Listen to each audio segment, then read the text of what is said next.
ఎడారిలో సెలయేర్లు.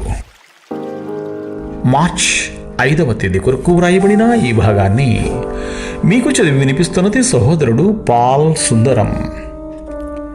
మొదటి నుండి మనకున్న దృఢ విశ్వాసము అంతమటుకు గట్టిగా చేపట్టిన ఎడలనే క్రీస్తులో పాలివారమై యుందుము.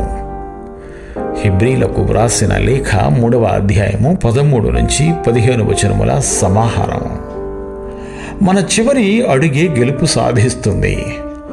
యాత్రికుని ప్రయాణములో ఆకాశ పట్టణం సమీపంలో ఉన్నన్ని ఆపదలు మిగతా ప్రయాణములో ఎక్కడా లేవు. అనుమానపు కోట ఉన్నది ఆ సమీపంలోనే. ప్రయాణికుడిని నిద్రపుచ్చి సంహరించే దుష్టశక్తులున్నవి ఆ పొలిమేరల్లోనే. పరలోకపు వైభవం ప్రత్యక్షమైనప్పుడే నరక ద్వారాలు తప్పించుకోలేని శక్తితో మనల్ని ఆకర్షిస్తుంటాయి. సత్కార్యాలు చేయడంలో మనం అలసిపోకుండా ఉందాం. విరామం లేకుండా పనిచేస్తే త్వరలో మన పంట కోసుకుంటాం. కాబట్టి నీ బహుమతి కోసం పరిగెత్తు.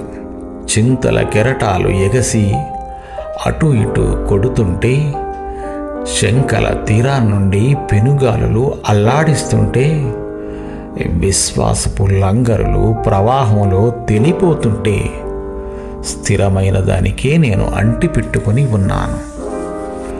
దయ్యాలు ఎంతగా పోరాడినా, దేవదూతలు ఎంతసేపు దాక్కున్నా, ఈ విశ్వం న్యాయం పక్షమే. చుక్కల వెనక ఎక్కడో ఒక ప్రేమ నా కోసం కాచుకొని ఉంది.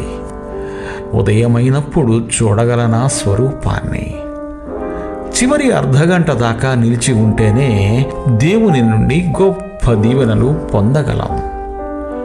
దేవుడు మిమ్ము దీవించుగాక. ఆమెన్. ఆమెన్.